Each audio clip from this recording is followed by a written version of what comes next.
Hey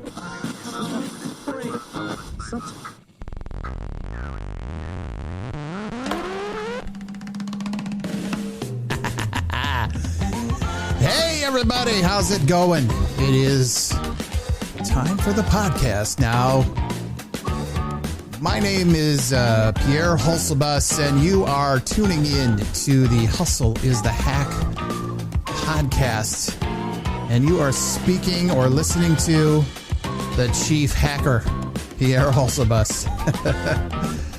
Or the Chief Hustler. It depends on what time of day it is, apparently.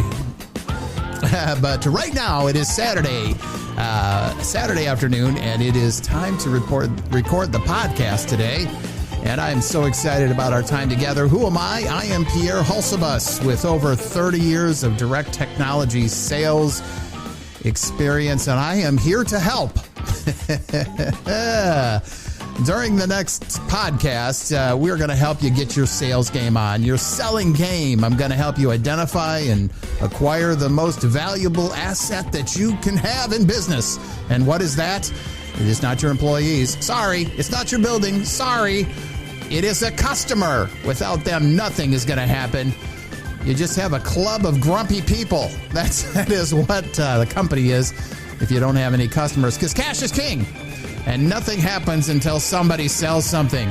It all starts with customers, and sadly, oh so sadly, it will come to a crashing end when you don't have any more customers. So whoever dies with the most customers wins. How do I do this? How does this podcast work? Well, what I'm going to do is we're going to talk about stuff. We're going to talk about the latest innovations in business and technology that will help you make a better, proven methods. And we're going to talk about modes and models and just different things. And tech. I'm a tech guy. I had a pinch of my 30 years of technology sales experience.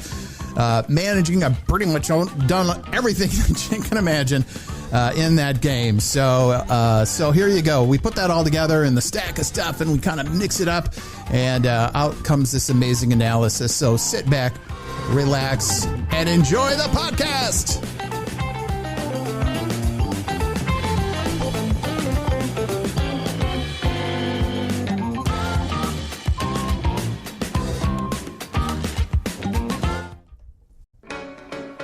Hey guys, I'm always getting asked about my podcast and how do you get to make it, and what tools are you using to get online and get your ideas out there? Well, let me tell you, if you haven't heard about Anchor by Spotify, it's by far the easiest way to make a podcast today. Everything you need is all in one place. Let me explain. Anchor has the tools that allow you to record and edit your podcast right from your phone or computer, and then hosting, which is kind of actually technically relatively complicated. They do all of that stuff and distribute all that stuff. Guess what? For free. They do all of that. It's Spotify. You'll see your podcast show up on Apple, on Stitcher, all these great platforms. Everything you need to make a podcast in one place. And best of all, did I mention that it's free? So here's how you do it. You go to the Anchor app. Go to the App Store. Just put in Anchor. Or you can go to the anchor.fm and you can get started right away. Thanks to our sponsor, Anchor.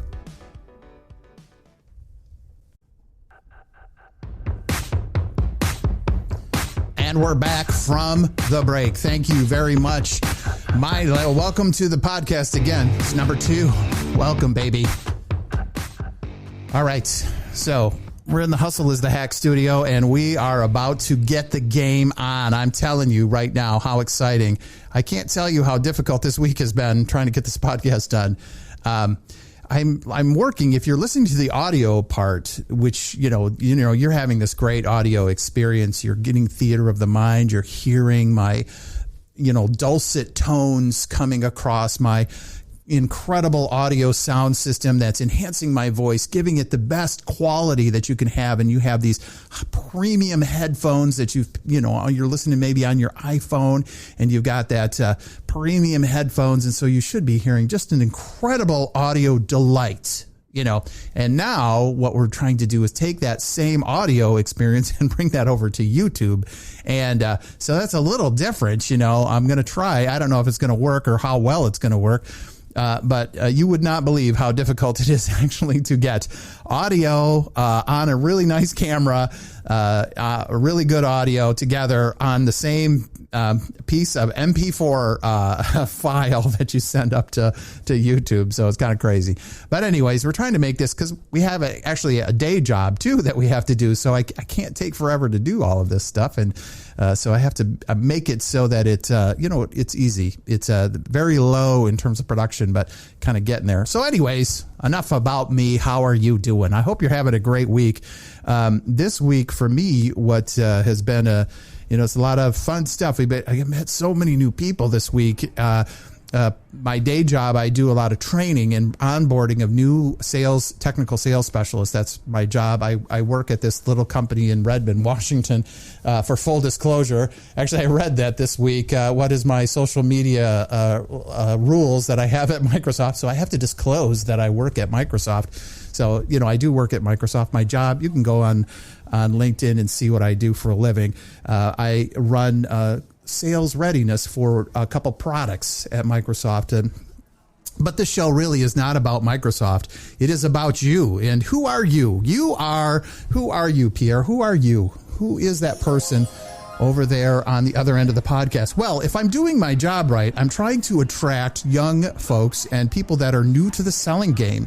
And you're trying to, do all of this stuff and trying to learn how to be a better salesperson. And that's what this is all about. If you're in technical sales, great. You're going to learn some stuff. That's my background has been in account and technology sales for all of this time. I started selling computers back in 1989. So it's been a little while. As I was saying, over 30 years of doing this. I sold my first computer at Highland Superstores. In fact, I got to show you this. There you go. You make a lot of sounds when you get my age, but this is kind of fun. For y'all that are, this is on my YouTube channel. This is a award that I got when I was working at Highland. So this proves I worked at Highland Superstores. It was like Employee of the Month. And I was in the right place at the right time. So this is from 1990. Back in the day, computers were just starting to show up in retail. And so I was at that first wave when computers showed up in the retail stores. And so today it's super common. Like obviously you can go to Costco and buy, $2,000 computer. But back in the day, if you were wanted to have a computer at home, it was actually really expensive and complicated. There was only a few places that a person could go and buy a personal computer. The store actually, believe it or not, one of the places that was out there was Sears. They had a thing called the Sears Business Centers, and it was like a computer store. And they had a company that basically ran their store, and they branded it and they sold IBM computers out of those stores, and very expensive. And you could go to the AT&T store, believe it or not, back then too, and they sold NEC computers there. And I worked for the Highland Superstores, and it's kind of like a Best Buy. It was a retail. We sold appliances and stuff like that. And then we sold computers, and we sold Packard Bell. That was the main, and Epson computers and Panasonic, those were kind of some of the brands that we sold back then. And so back then, computers were still expensive. It's really interesting. It was a couple $1,000s you're spending for a computer. And the first computers that I remember selling were 8088s is what they were. Called XT computers. So those were 8-bit computers with IBM compatible architecture. And it was, a lot of them would have maybe 256K of memory in them.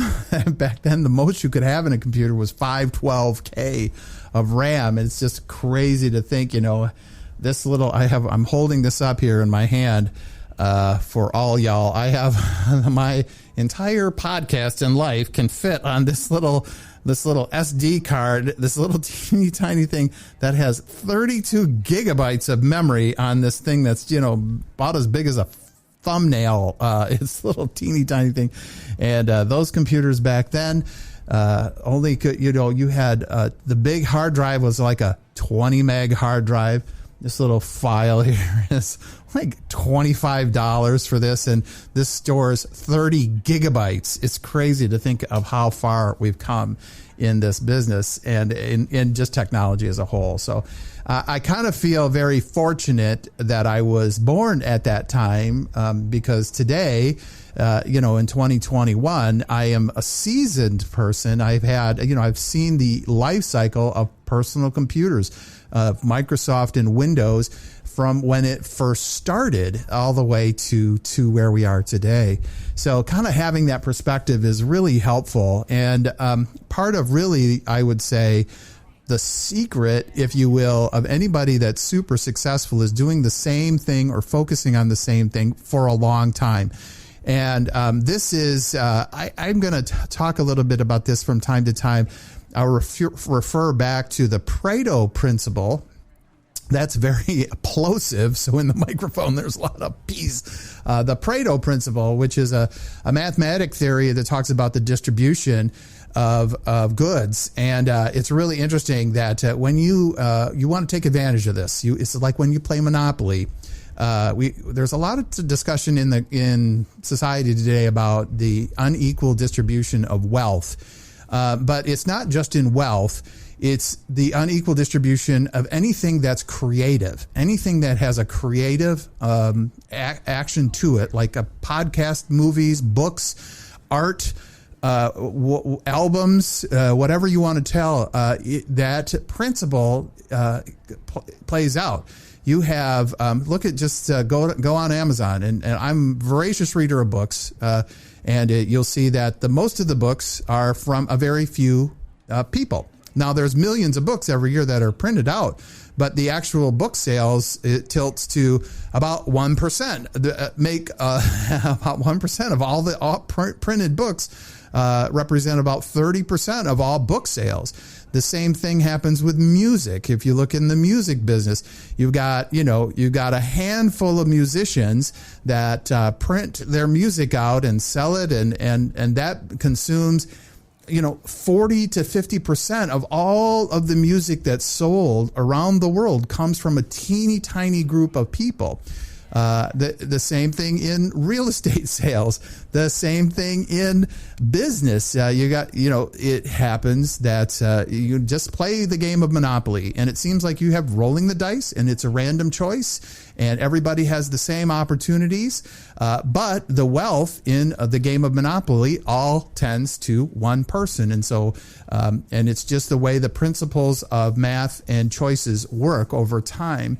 And so it's kind of a little bit of a math situation. So anyways, the reason I mention that is a lot of people come to a podcast like this and they're looking for tips and tricks, and I'm going to give you that stuff. But, one of the biggest tip is just work your butt off for a long time on the same stuff. And over time, you will become an expert at that. And once you become an expert, now all of a sudden, it's like leveling up in your game, in an Xbox game or something like that.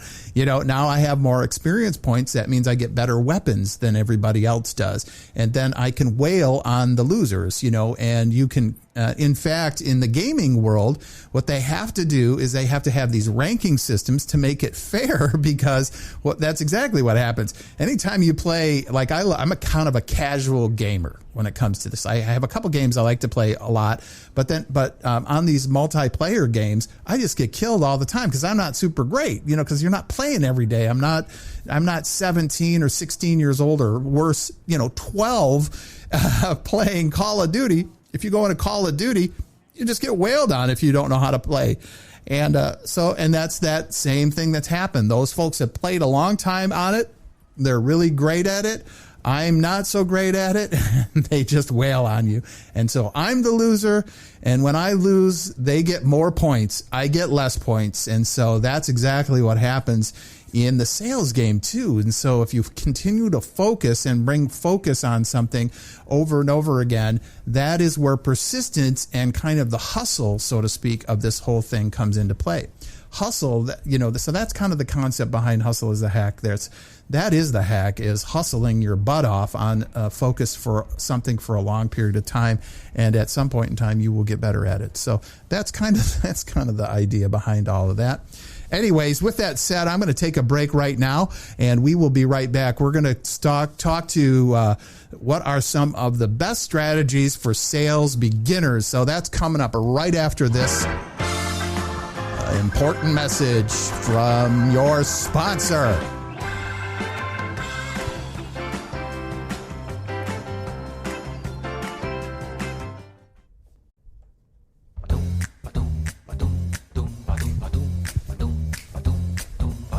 Hey, how's it going? We are back from our break. It's a little focus, a little tip, a little kind of inspirational discussion there at the beginning. So now what we want to transition over to is are some of the sales tips. And when we talk about tips, and I have a little bit of an inside joke, and I'm going to let you in on my inside joke. So it's so inside that I only know about it. So that's kind of the funny part. So I'm going to let you in on my little joke here. Here's the joke. Here's the thing. So a lot of YouTube and the way that social media works, it attracts people that like to have simple answers to complicated problems, right? And so you kind of go, here's the 18.2 tips to do this or do that, or, how to cook something. We love to, watch the Food Network or whatever and show somebody kind of breaking down how to make something in a very simple way. We are attracted to that because we like simple answers to complicated problems. And when you go to a French restaurant, though, I've been to some of the, fancy French restaurant with like a 3 Michelin star place, right? And you're walking out that place and you're just going, oh my gosh, this food is so fantastic. And what you will never see from that place is how to make chicken, a duck à l'orange in 4 easy steps. You will never see that, right? Because it's more complicated than 4 easy steps. And so I have this challenge, right, that I have to deal with, is how do I attract folks with simple tips and yet, knowing that it's a lot more complicated than just tips. And so it's kind of a little bit of an inside joke. So when you see like 6.3 reasons, that's my kind of thumbing my nose at the person that's attracted to this. I'm kind of baiting them in, so to speak. And then when they come in here into the podcast and the website, they're getting to the, hey, that is a lot more complicated than I thought. Anyways, so with that said, we are going to go over 5 pro tips for beginners. What are 5 things that you can do every week and to continue to hone your craft? So if you're new into selling, you're trying to develop some basic skills, and it can be a little overwhelming. So it's with all sorts of new stuff coming at you, new information coming all the time, dynamics, changes in the marketplace. You're kind of looking for kind of North Stars. What are some kind of core things that I can kind of drive down the road, and then as stuff comes, it's not too much of a distraction. I can get back on path easy. So these are some of those kind of core principles that you're going to find. Number one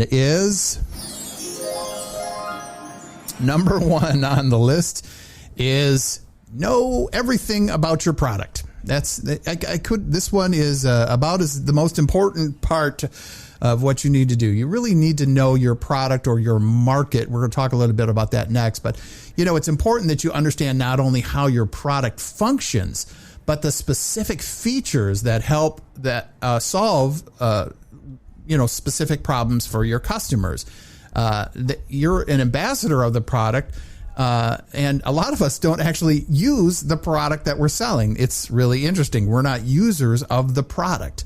So if you're selling ball bearings, or I had a customer once, they sold casters. So, casters on chairs, like that's a whole industry. There's a whole caster industry. You got to have casters that hold up like millions of pounds worth of weight on very heavy equipment as it gets moved around in the shop. And so, you have to have casters that are pneumatic, that can go over bumps. It's a whole business. But the caster salesman, the only casters he uses or she uses every day are maybe the ones that are on their office chair. So often we are not users and consumers of our product.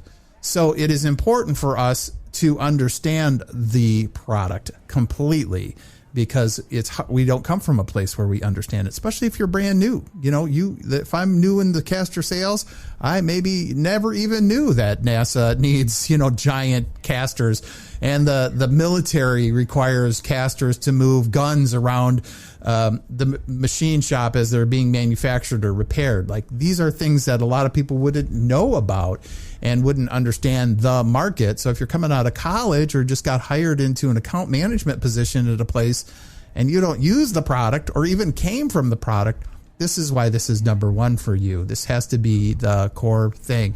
It's not answering the phones, because it gets you to know quicker if you don't know the product and you're out there kind of in battle, not well equipped. So this is the equipping of your skill set. You've got a framework and a close plans, and you've got your CRM system. You got all these tools out there to get it done. But at the end of the day, none of that matters if you can't have a good, significant business conversation with somebody.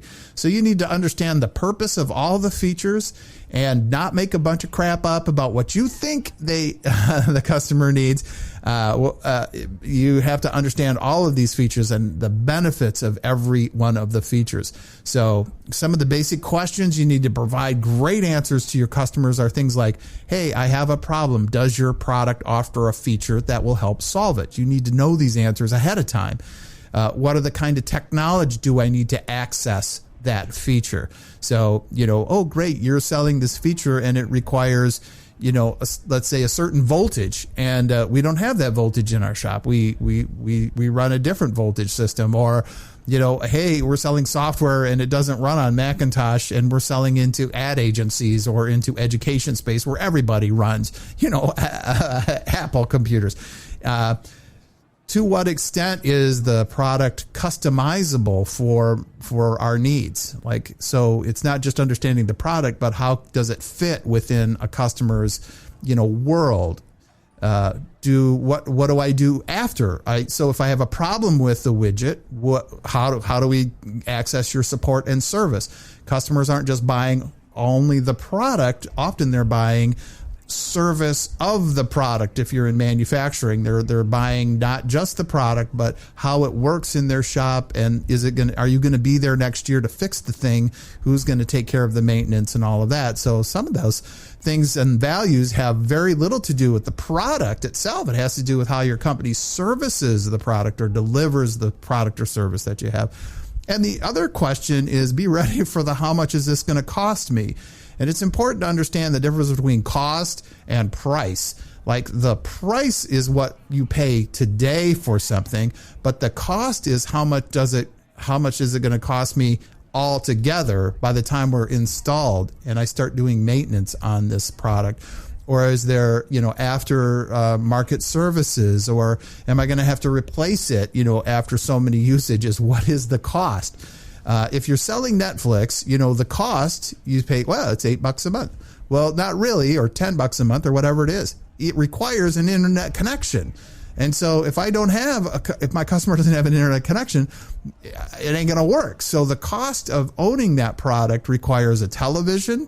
It requires, devices. It requires an internet service, all of that kind of stuff. When you add those together, if you've ever gone down the road, hey, we're going to cut our cable, we're going to get rid of cable because it's so darn expensive. And then you okay, I'm going to go to, we're just going to do Netflix and Google TV or something like that. And that's going to be our cost cutting. Guess what? You still have to buy internet service on top of that. You have to have a router. You have to have network infrastructure in your house to be able to take advantage of these internet-based services. So the cost is actually what folks want to understand. So that is number 1 on the list. Number 2 on the list. This is a scary one, actually, often. A lot of companies don't teach you this, and this is something that you have to kind of own or learn, and you structure this. And this is it is understanding the prospect's pain points, okay? So if you don't have a fancy marketing department, or you don't have, let's say, a sales kind of management layer that is experienced in this, a lot of times most companies will focus on them. They give you the sales deck and the sales pitch, and it's all about, hey, we've been in business for 47 years and we're awesome, and we look at our customers and here's all the awards that we have. And so, if you don't like us, something is obviously wrong with you. We are awesome.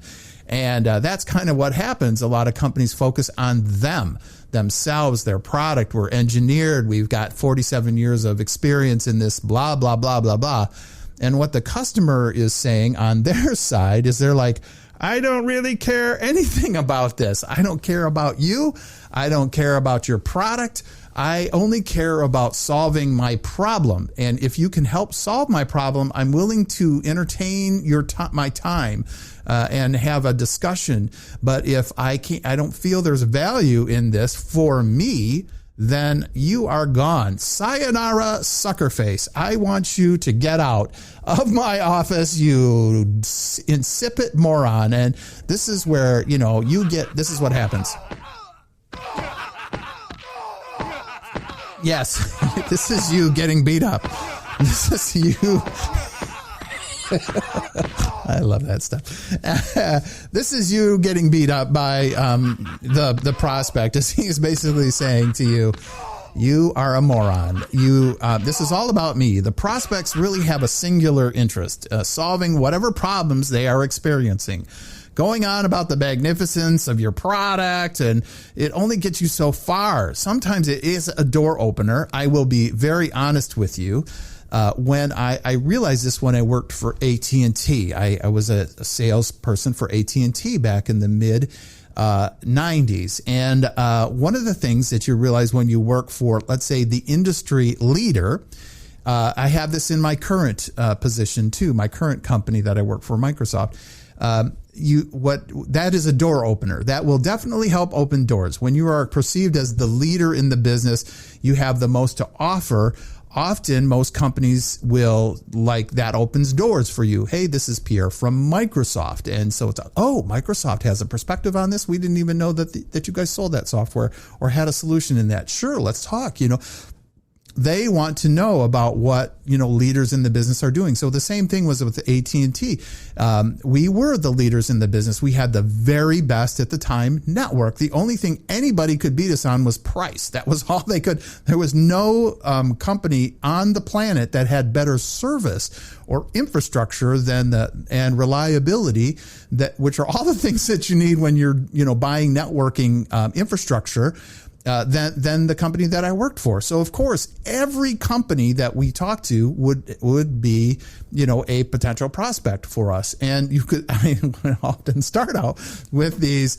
You can use that to your advantage. Sometimes it becomes a disadvantage because a lot of times they just want to use you to lower somebody else, to get your bid, to get your price. So then they can take that to your competitor and go, well, look at what, AT&T is giving us.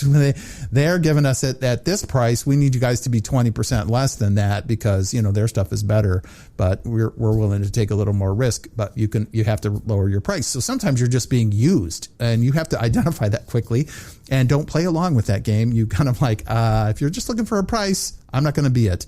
And I've had this is a trial close you can do when you're in that position. You can kind of say, hey, guess what? I'm going to give you your pricing and it's confidential. You can't share it. Here's the NDA. You make a customer sign the NDA, which most often they disclose anyways, or they violate that. I've seen that happen 1,000 times. They somehow magically, I don't know how it happens, but that price lands over on Sprint's desk all the time or MCI's desk. They figured out what your price was. Interesting. So you basically say, hey, I am going to be 20% more than everybody else. And I there's nothing I can do about that. That is just the way that this industry works. We are more expensive than everybody else. We have, and you can list all of the, benefits that we have. I can tell you that nobody else has those standards, and I'm willing to entertain the conversation. But if it comes down to price at the end, I'm going to be very upset if you don't use our system because of price, and we're going to be done. I'm not going to come back, and we're not going to be partners with you anymore if it's just on price alone. If that's the only reason you want, then their conversation is done, because we are going to be more expensive. And you can be, if you have the right product and the right service, you can be super confident in that. And you can be confident in that if you're selling professional services. Nobody wants the cheapest lawyer. If you're in business development for a professional service firm and you're working with, let's say, an awesome CPA firm or an awesome law office or engineering firm, who wants to hire the cheapest engineer in the world? Nobody wants the cheapest engineer. So you're never going to walk in the door and say, our price is going to be cheaper. And so you want to, you're walking in the door knowing and understanding what pain points you're solving of the customer, and the pain point cannot be, we're paying too much for this other thing. If that's the pain point, then I want to usually walk away from that conversation. I'm qualifying them off my list. I've got more important prospects to deal with. So prospects really, though, have the singular interest. They're solving their problem. So it can't be about you. You want to know how your product benefits them directly, like specifically what is the thing that your stuff does that makes their day better. And if that is lowering costs, or if that is if there's increasing business value or whatever it is, it's solving their daily problem. It's a better mousetrap, so to speak. So in each interaction you have with this prospect, you're going to ask them questions that help identify what their pain points are. So if you're brand new to the game, this is how you can play this game. You can say, hey, I'm new to this. I'm not part of this industry. I'm just starting new. Can you help me out? Help me understand exactly some of the challenges you are doing. And when I was selling and working in consulting for many years, we had one magic question. Most consultants know this. It is, you have had this problem for many years. Let's go. Our customers go to our website and they're not finding out enough information about us. And then so our attach rate between the website and the close is bad. And so the leads aren't getting followed up on. And we've got this beautiful website, but our leads aren't getting followed up on. So that's a problem for us. So and so that's the problem statement maybe the customer has, and you can kind of explore that problem and what's the impact of that and the implications of that and what do they particularly need. And then the question that you can ask is, well, what have you done to solve that problem? And why has that not worked? So this is a really good way to kind of probe into the thinking of the customer, how they've addressed this problem before. This is usually not something that they're unaware of. You're not usually showing them something they don't know about. You're helping them. You're helping yourself understand the problem. What is really the problem? And you can just keep asking this, like, so what? And so what does that mean? And so how? And you're just very open-ended about this. What are your expectations? Do you have budget constraints? How do you guys justify, or how do you manage the costing of this? How do you value this kind of thing? And just be super open. I am always open in those kind of conversations, because guess who learns out of this? You do. You're the learner. And you can kind of use this a little like a rope-a-dope sometimes, because you're not coming off as a pushy salesperson. You're coming off as somebody sincerely looking for help in terms of helping out, kind of help me, help you kind of component. And that's what we love, that Jerry Maguire movie, because that was his attitude. I got one customer. I'm desperate to keep you. How can I help you? Help me, help you. And so when you're new in sales, this is a really good tactic to use, having that beginner's mindset and that beginner's journey. A lot has actually been shown, especially in retail sales back in the day. Several studies were done that the new guys actually do really well out of the box. And then later on, they become not as great. And it is part of it is this beginner's mindset and this learner's kind of journey that so many people are on. And that's what you're kind of doing is you're kind of going, hey, we're, kind of figuring stuff out. So anyways, understand their pain points. It's important that you actively listen to their answers. Too many salespeople are just engaged in pushing and selling their stuff, and they forget that the salesperson that's doing the best job is God told you, he put it in our anatomy of how we learn. He gave us one mouth, 2 ears, and 2 eyes. And so we can observe and we can listen. We need to do that in this, and we can talk. So you have different choices in the way that you can learn. So, and you didn't learn a lot by talking. So you have to use these in proportion. God gave you 2 eyes and 2 ears and 1 mouth. Use them in the same proportion when you're selling. So you kind of look around and you listen, you ask some questions and shut your mouth and listen. And the more you do that, the more you're centering your solution or your pitch around their specific needs. And you're not a know-it-all that I know more than you, Mr. Customer. You may know more, without a doubt. You're maybe way more expert at this, but you have to show empathy. And this is how we build trust. And so this is like that core principle of trust. How do you build trust with a customer or a prospect that you've never met before? And there's several ways, and I'm going to talk about one more after this one. This is the key. This is one of the key ones of building trust with a prospect is listening to them. Sometimes it's listening and repeating what they say. And then let them, from what I understand, what you said is, your problem with your lead conversion is you guys are looking to kind of have some sort of automation in that particular part of your business and then keep track of the leads as they come through. Is that kind of what I'm understanding correctly? And that gives the opportunity for that person, that prospect, to clarify your understanding. You're basically telling them what you heard. And guess who does this really well? McDonald's. This is the McDonald's close. This is McDonald's level communication. You go up to the drive-through and you got the kids in the back and they're arguing with each other.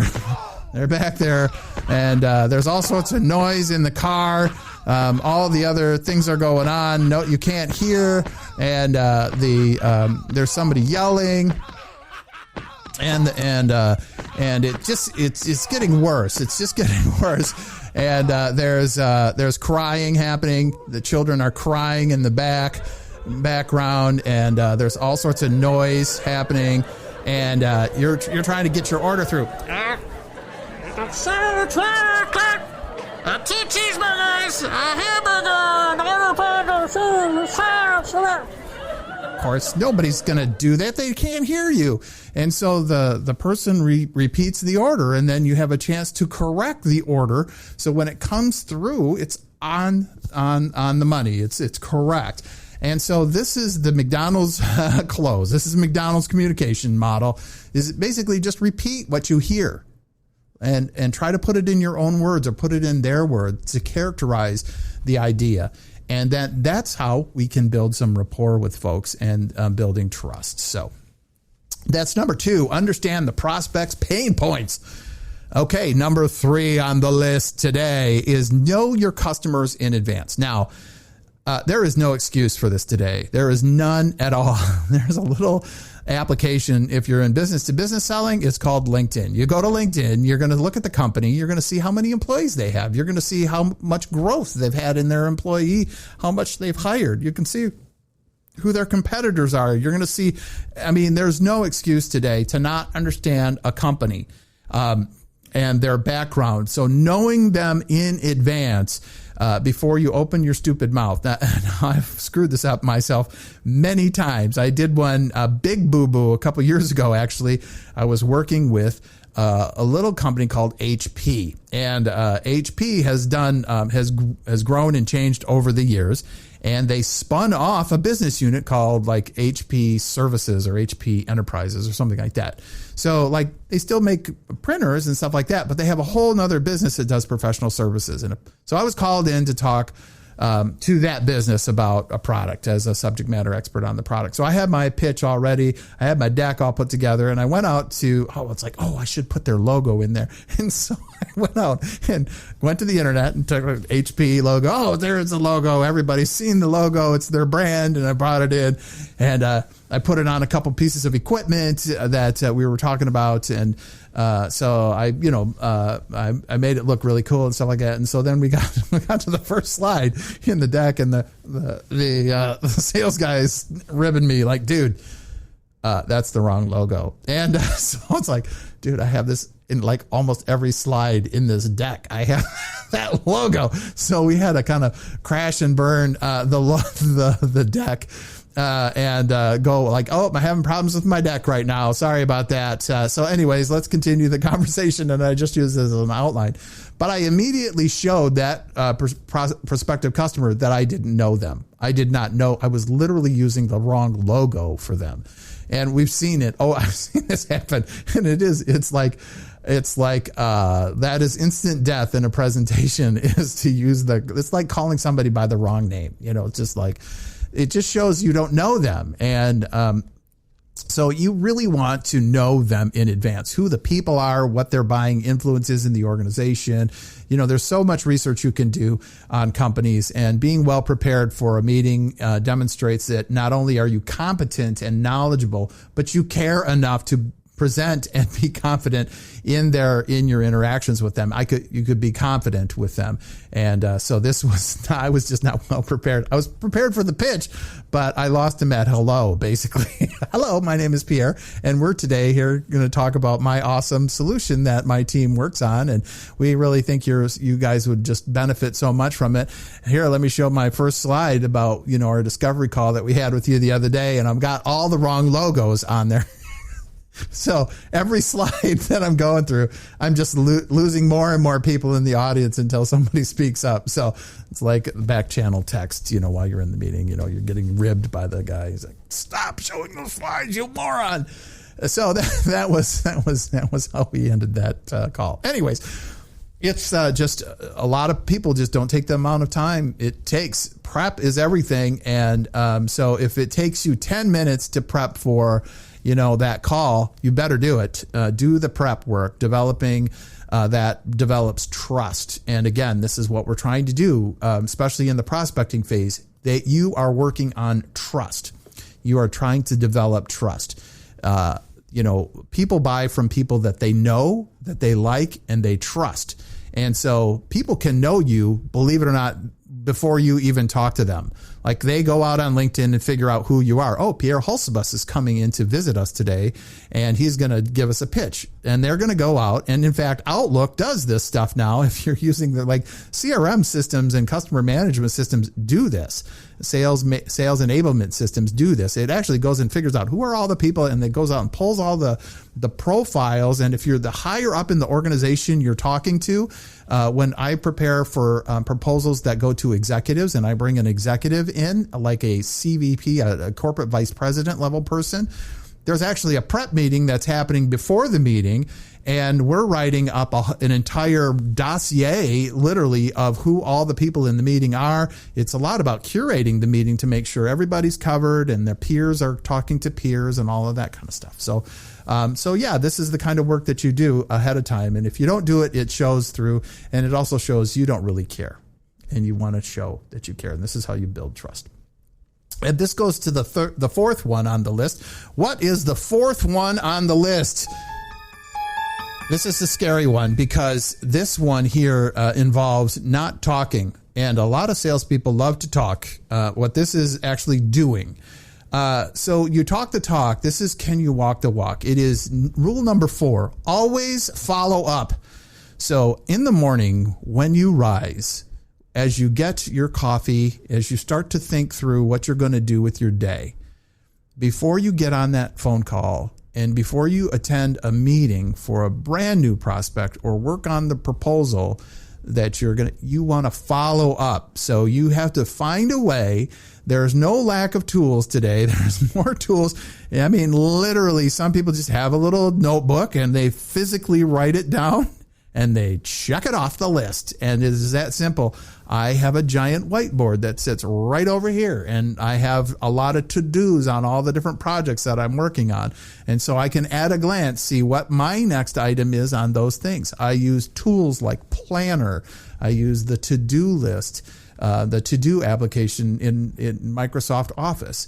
And so whether that's an email that requires a follow-up, or that's a meeting notes that say Pierre is responsible for this, or somebody during a meeting gives me a task and I say, okay, I'll follow up on that.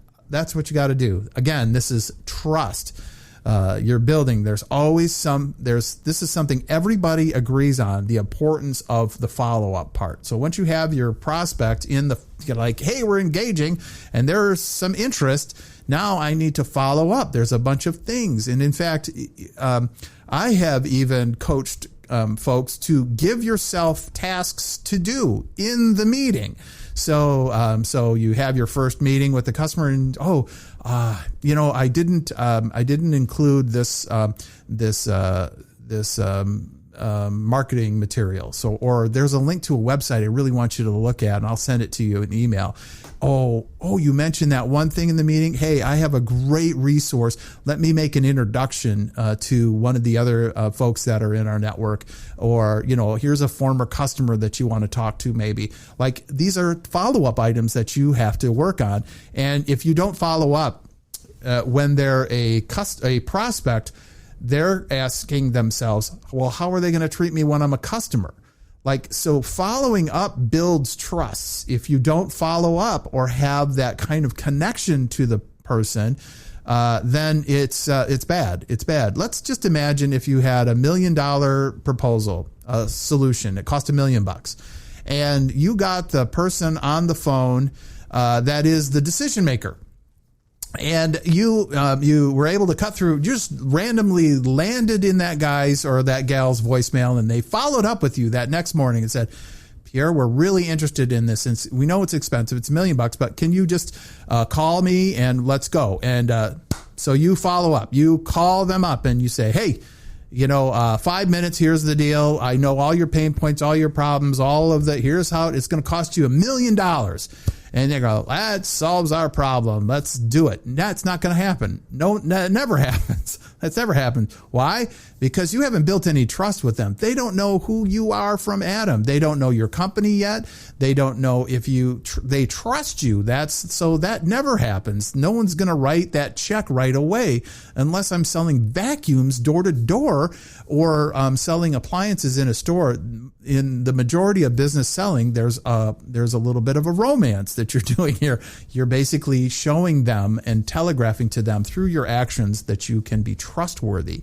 And about 80% of sales that are out there broadly in the business to business selling, but even in business to consumer selling, if it's anything of significance, let's say insurance or real estate, it requires about 5 follow-up calls before you'll even get engaged in a significant conversation, because you may have the customer or the right prospect, but it just may be the wrong timing for them.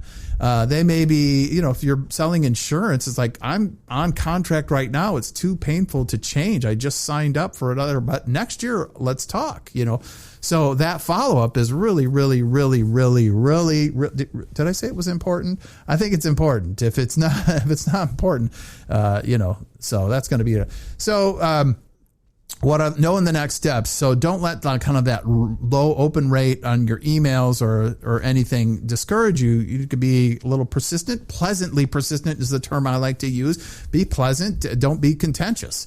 But this is the quality of your work now is reflecting of what that customer's experience is going to be after you get their money. So it's not enough to sell anymore, just the close part. There's follow-up and stuff that has to happen. So, again, unless we're selling vacuums door to door or knives or something like that, or let's say World Book encyclopedias, encyclopedias door to door. The follow-up stuff is really, really, really, really important. All right.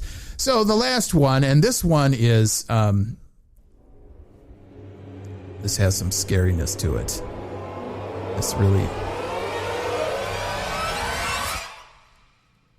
no. this is what happens. A customer says no, and then we start doing this. They say no because we feel like we're all getting beat up. It's because we feel beat up. I lost my sale, my precious little sale, and it's that part of. Anyway, we lose our sale. We lost the sale. We got rejected because of price or because they, we weren't talking to the right person or whatever. There's a million reasons why we don't close our sales. And if you're in business to business selling, you're keeping track of these usually in some sort of system. You have a number usually in mind, what my quote to close ratio is, the proposals that I give a customer to how many actually buy that. That may be 20, 30% for a lot of companies. It's not uncommon. So it's like baseball. That means, Babe Ruth at, 300, which is an awesome baseball star. If you're batting 300, that means 75% of the time, or, the other, the other 600 or 700% of the time, you are losing. You're not, you're striking out. And so, just rejection goes hand in hand with selling. You just got to get used to this. There's no easy way to handle it. It sometimes can get under your skin. Sales and rejection go hand to hand. Facing rejection is always difficult, especially when you're, just getting started. And this is the preventer of sales excellence often is, I am afraid of failure. And you can't fear failure. You have to just get right in there and go for it. And, what often folks do is they take that rejection so super personally that they have failed. They have failed the company. And we'll talk about that in advanced selling. Yes, maybe you have failed the company. Maybe you do suck. But that's not what we're talking about now. If you're new to this game, you are not a failure yet. You haven't figured that out yet. You haven't figured out. We're not there yet. We're not saying you're a failure. Nope. You're not a failure. You're a possibility. You're just starting on the journey. And so you're full of potential.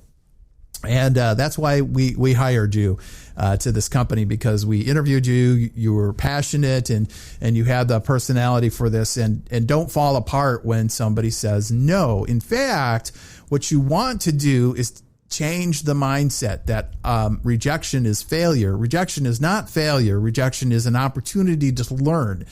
And when somebody says no, old school sellers tell you, hey, bud, you know what that means? That means you just haven't explained it good enough to the customer. So why don't you get back in there and try to close again? And then, so that's kind of the old school model. It's like when the customer says no, that just means that's when salesmanship begins. That means I got to get in there and overcome all those objections. And I need to, and some of that's true. We'll talk about those things later, but I'm talking about the bigger picture. When, let's say you do all that stuff and the customer still says no. So, you lost. Okay. That's okay. We move on. We learn from that at bat. What can we learn from that? And that is the mindset that we want to take. There might be 100 reasons why the customer might not be interested right now in what you're selling. Most of them have very little to do with you and you personally. It's not about you. Remember, we were talking earlier, it's all about the customer. It's all about the prospect, and they just might not be ready for this right now. It might not be the right time or place. They might have other obligations with other vendors, and so they're under contract, and so they can't change. Or, like I said, you're selling software that only works with Windows, and they are a Mac shop or something like that. It's that kind of stuff that happens. A lot of times it's the luck of the draw. It has very little to do with you.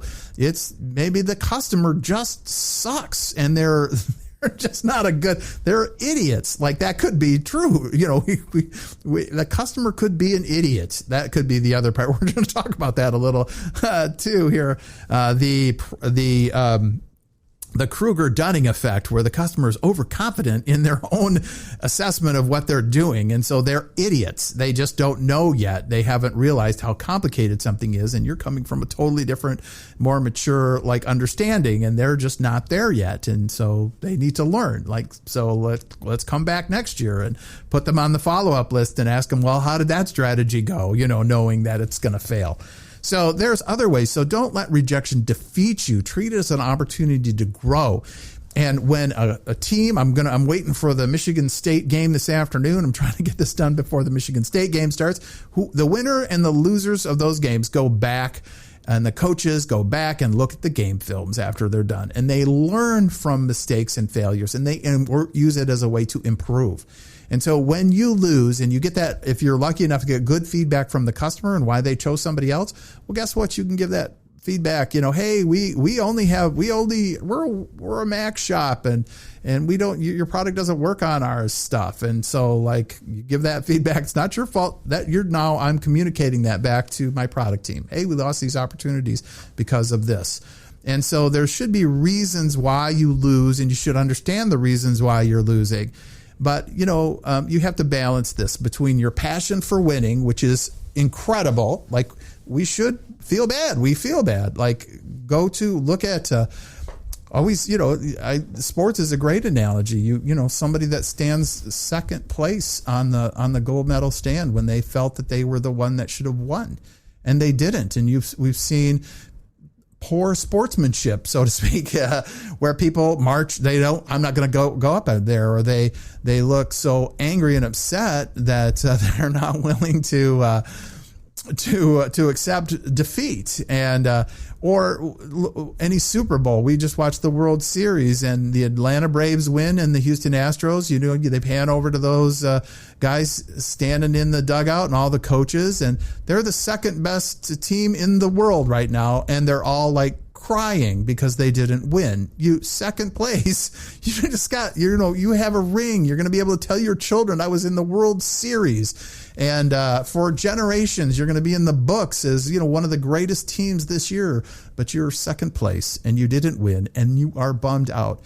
And so it's okay. It's okay. That's in our nature. We want to win everything. And that's if you're in selling, that's okay. If you feel a little upset, that's okay. It's okay. But don't let it defeat you. Don't let it should be one of those things. Okay, I'm going to come back better than ever. Okay, we're going to learn from this. What can we learn next time? And so that's exactly what the Houston Astros are going. How do we beat Atlanta next year? We're going to make some trades. We're going to upskill in some of these other areas. And that's just the way it goes. That's what you do. So those are your 5 awesome tips and tricks for how to, beginning sales. So with that said, we are going to take another break really quick here, and we will be right back with a stack of stuff and close it out. I hope you're having a great day. HustleIsTheHack.com is the place to be. It's where all the cool kids hang out. And so we're going to take some time for another break. Talk to you later.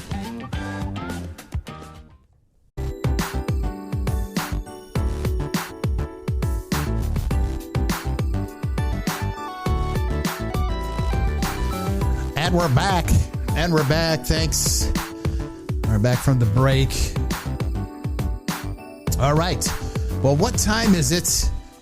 That's what Flava Flav used to ask all the time. That was the thing. What time is it?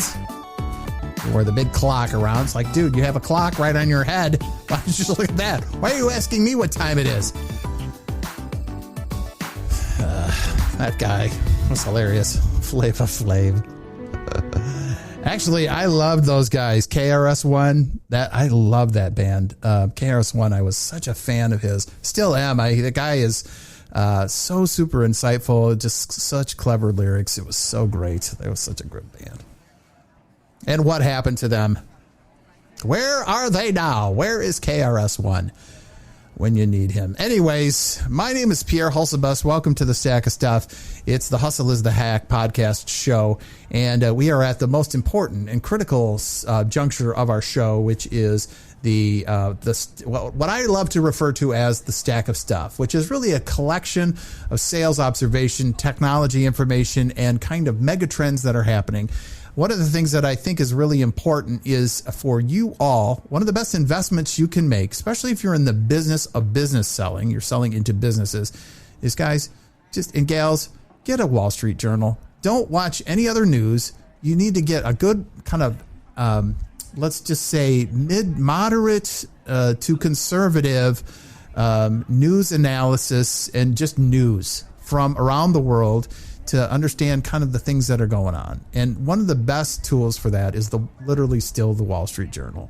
And so it is pretty cheap. You can get a subscription on your tablet for $4 a month. So it's El Cheapo. And it's great. If you're new to it, you can also a lot of times you can get the printed version. I used to get the printed version, and guess what? If you pay taxes, if you're lucky enough in this country to make enough money to pay taxes, you can deduct subscriptions from your taxes, non-taxable. So it's like getting a discount from the federal government. That is a tax deduction because it's a subscription. So actually, your subscriptions for work and business are deductible as non-reimbursed business expenses, and subscriptions are right on that list. So it's just like because you're learning something, and so we don't want to tax learning, and that is why they do that. And so there's a little bit of a subsidy for this, so it's well worth your time. And so instead of going all around the interwebs or just randomly, I found this to be a really good method for me because it just keeps me from opinion journalism, and I get to make my conclusions, and they're very light in terms of kind of analysis. They certainly do have an opinion section, and you can, take it for what it's worth, opinion sections. But I like to just read the news directly up without having to have somebody tell me what I just saw. Like, I can see what I just saw, and I'm smart enough to draw my own conclusions. And I find about zero benefit from most news analysis from any, and I'm telling you, any one of them, whether that's Fox News, whether that's CNN. A lot of times when I watch debates in the political season, I go to CNN, or excuse me, not CNN. I go to the C-SPAN or PBS to watch those debates, because there's no commentary that happens. It's just straight up, here's the debate as if I watched it myself and was in the room. And I want to draw my own conclusions.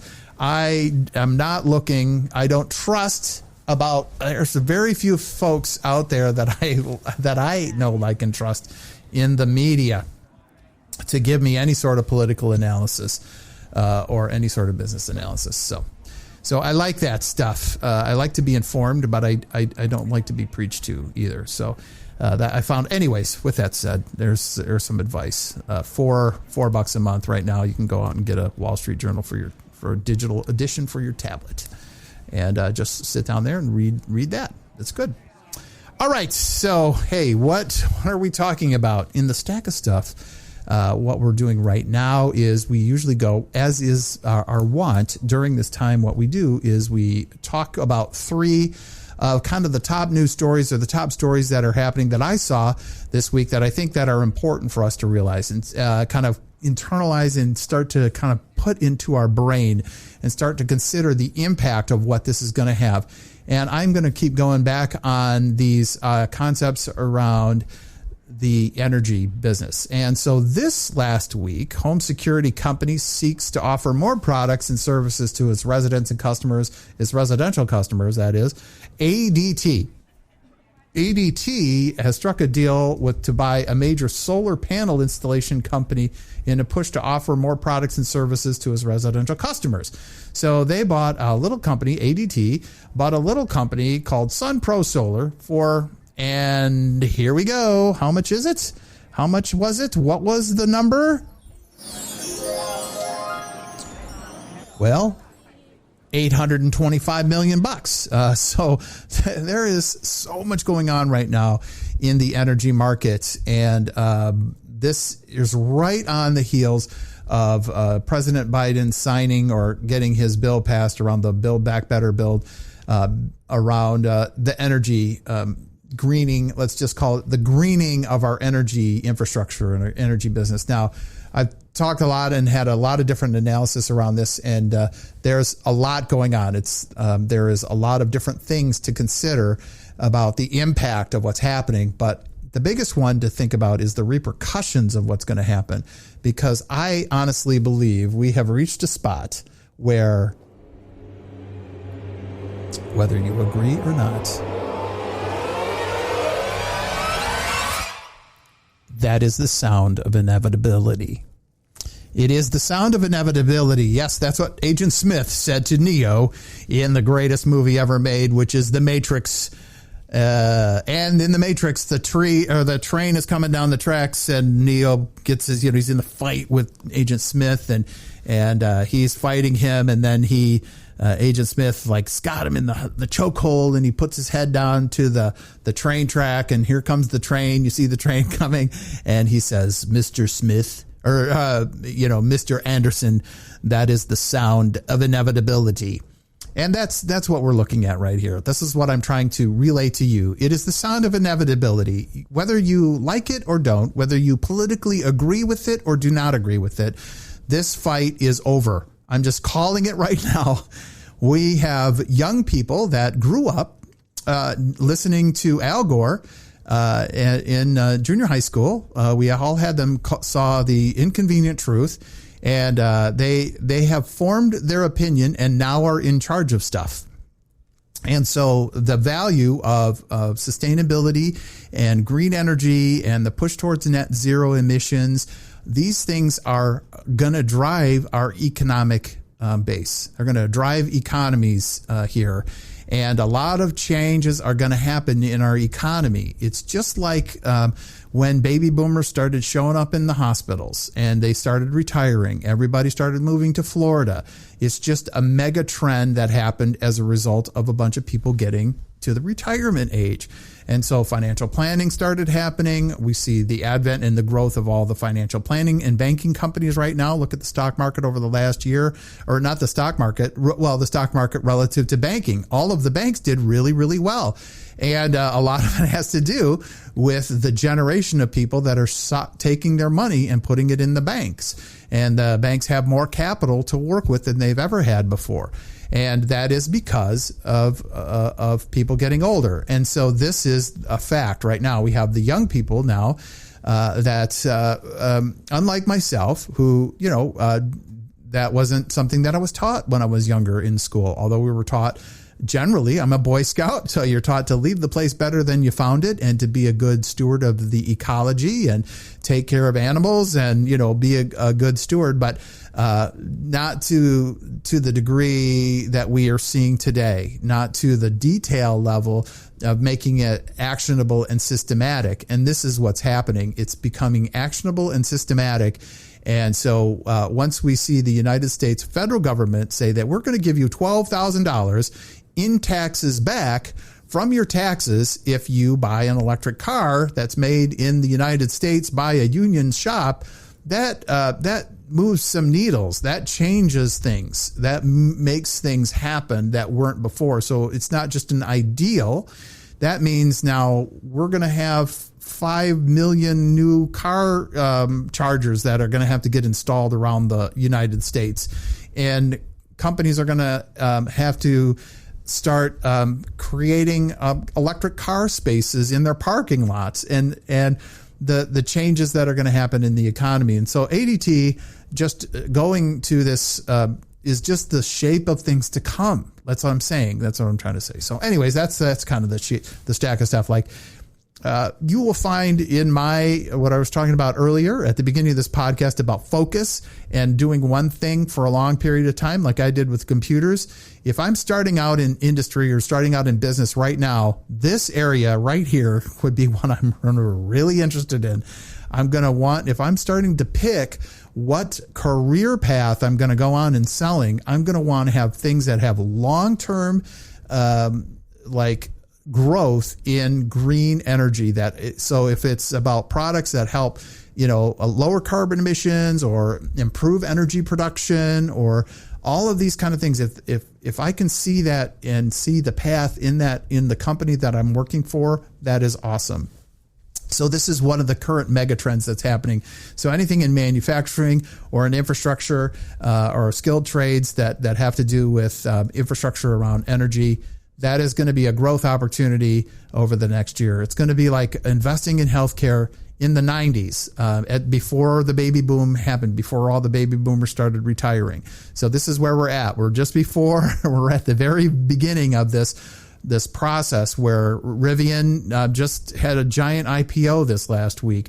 Billions of dollars now are going into that part of the economy. And that just means you're going to see growth and growth and growth and growth. And it's just going to continue. So anyways, that's one. The other one that I wanted to talk about is I had a article about being the best cocktail party guest. And that seems a little odd. Why would that be? And I wanted to mention this because I've been working recently with training a bunch of people, and a lot of it's about training them to do presentations in a team setting and in a group setting.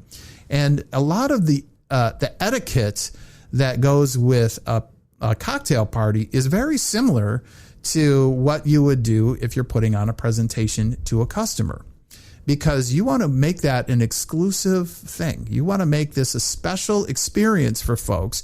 And a lot of the success and failure of a really great cocktail party is, who do you invite? You want to limit the people that come. You don't want everybody in the neighborhood at the cocktail party. I don't want all the kids at the cocktail party. I don't want all of the grumpy people at the cocktail party. I don't want my uncle that's going to come in the MAGA hat and talk about, anti-vax, while I also have a whole bunch of people that are ultra liberal in the same room as we try to enjoy each other's fellowship. I don't want to make this a political discussion. I want this to be enjoyable. And so you want to curate the list of people that show up. And what you're trying to do is you're trying to create some buzz, create some kind of like intrigue and nuance. Because once you do something like that, what's going to happen is, because you're not like doing all the selling. Do you realize that, like, when you're selling to a company or into a business, there's multiple people that influence that, and the opinions of those people matter, right? Most companies make their decisions. It's not like a guy in purchasing or the head purchasing lady that goes, "Oh, I saw your proposal and okay, we're going to go for it." Like, it's not one person that makes a decision. It's usually a committee of people. And that committee of people that have to make that decision, they all have to feel like, yeah, that's a good decision. I'm putting my name behind that. And we're acting as a team together to make that decision. That's how most decisions are made in a company. It's a group decision. And so that's why the selling that happens after you leave the room is so important. You're creating sellers there at the company that are going to do the selling for you. That is why it's a cocktail party that you're creating during your presentation. And when you show up and you're carefully curating who sees what you have, that it matches up with their values and their interests, and they're basically turning around and becoming a salesperson for you internally. They're saying, "Man, you got to see what these guys did. That thing is awesome." And you're creating buzz. And so that's what a great cocktail party does. There's a bit of an exclusive nature of it. Not everybody gets to come to the cocktail party. And then when the cocktail party's done, then the guy down the street talks to his neighbor that you didn't invite, and he's like, "Oh, dude, that was awesome. You should. I'm going to ask Pierre next time he has that party. They got to invite you, because that was great. I'm bummed that they didn't have enough space for you."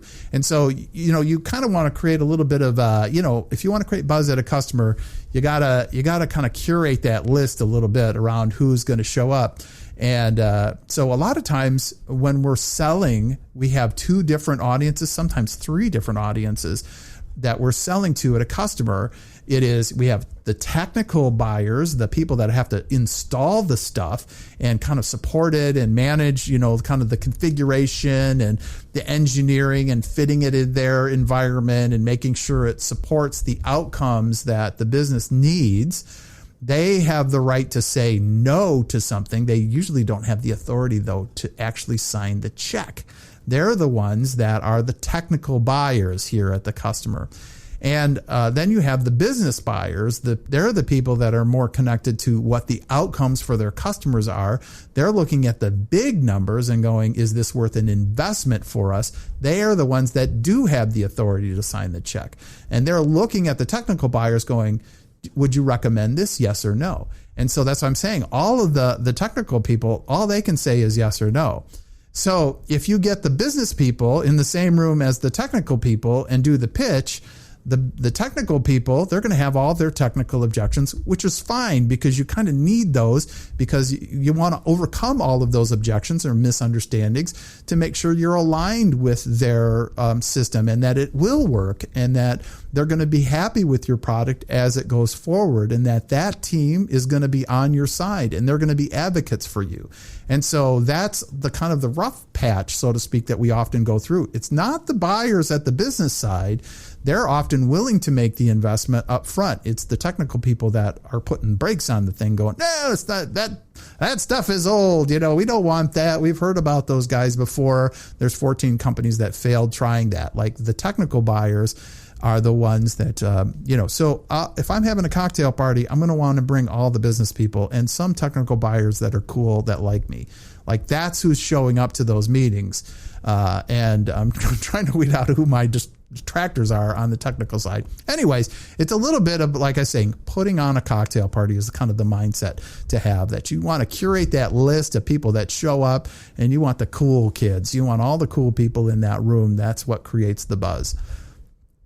All right, the last one on the list, and we are like, get on with it, Hulsebus already. Come on, you've been on this for a long time. So let's move forward with the other one. The last one, I'm going to end the show with this awesome analogy, and it is, I have a poster right over here, this poster in my room. I'm pointing to my Empire Strikes Back poster there, Star Wars. No, it's the original, the OG Star Wars picture.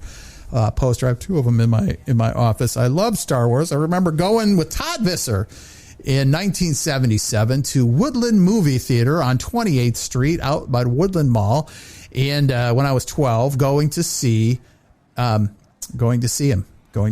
Wars. I mean, like now I'm 55 years old or 56. I don't even know how old I am at this point. Like 55, 56 years old. That time really still sticks in my head, and it inspired so many of people of my generation to think so much bigger. It's such a cool, kind of experience, not only from a sci-fi kind of world, but they created such an awesome lore and such a great hero for us to follow. And so anyways, we always loved Star Wars. But one question that I have for you is, how does a Jedi master get their lightsaber? And it's one of the most iconic weapons in the galaxy, far, far away. And it's that spiritual samurai warrior, right? That's the idea. Like there's something bigger than themselves. Like they're fighting for good against evil. And the Jedi is both a military order, which was kind of cool, like fight and stuff like that. But there's a religious, component to this, a spiritual component. And so they are absolutely packed with all sorts of kind of religious rules, if you will. So from fighting to falling in love to every aspect of a Jedi's life, it's all controlled by different rules and kind of things that they have, guidelines in life. And some interesting discussions is, that can spawn out of that. Now, one of the requirements for a Jedi, though, is they must personally craft their own lightsaber. The lightsabers were first introduced in the Star Wars films, but their construction was first conceptualized, and then it got deleted actually in the Empire Strikes Back or the Return of the Jedi. It was in a movie, and later on shown in the Clone Wars and the games, like the Fallen Order, showed you how this all occurs. But at the end of the day, it's all about crafting that lightsaber. And you're asking, Pierre, what does this have to do with selling, and why is this important? I think it's an important thing for this. You have to own it, my friend. You need to own it. And at the end of the day, a Jedi is fighting for his or her life. They are fighting for their life. They're in the fight of their life against, people that hate them. And this is what often happens. You are in that fight. You are the man in the arena, as they say. You are in the fight. That is the 30% of the time you're winning, and the other 70% of the time you're getting rejected. This is what happens in selling. So you are in a fight to win. And so what that Jedi has is he's got his skill set and he's got his lightsaber. And so he owns his lightsaber. He's built it for, and it's crafted for his particular purpose, for his particular style. It reflects not only how cool it is to have a lightsaber, and has an intimidation effect to it, but it has a certain utility to it. And so it's the same thing when it comes to your sales skills. You own it. You don't have to look to your company. It's great that companies support folks and hire people like myself to come out and help people learn how to sell and what sales is all about. But at the end of the day, you, my friend, own your lightsaber. You build it. It comes through years of knowledge and training and understanding and getting better at it over time and kind of going back. It's like a project that's never finished. You keep working on it. And whether that's getting rejected or whether that's getting the kudos and having an awesome day and having that's my little award that I was showing you earlier, hey, you won the Superstar of the Month kind of award at the company. Like, those are the kind of things that help you on your journey to encourage you to keep going and to get better and better and better at it. And the thing is, it's a life or death struggle for many of us in that we don't want to be that first loser. Obviously, in the Star Wars canon and in their story, when you meet your arch nemesis, one of you is going to not walk away from that field of battle. You're dead. There's no second place here. You don't get a consolation prize if you lose a fight. You are dead meat, baby. And so it's not that extreme, of course, but you need to make sure that your skill set that you have is your own. You own it. You own the sense of feeling intimidated in a meeting. That's on you. That's on you. That's not like, hey, don't say offensive words to me because that intimidates me from my job. It's like, okay, well, then you're not going to be very successful because some people want to be in control of you and they want to be in control of the sale. So if you're easily intimidated by people that are intimidating, that's on you to figure out. You're not going to be able to tell a prospect, can you be less intimidating to me? Like, you're out of there. Like, they don't want to talk to you if that's the attitude you're going to take. So you own every part of this. And that's the difficult component of, that's why selling is such an interesting game and a career, because it's like being in sports many times. You can always get better. There's always room to improve this. There's always a place that I can get better at doing this. And crafting your lightsaber is what you got to do. You got to own it, baby. Well, I'll say it. I said it before. I'll say it again. That's why I say you're a promise. If you're just starting out, I'm so glad for you that you're starting out on this journey. That you're getting in the fight. And you're building your own lightsaber. You can do this. I know it.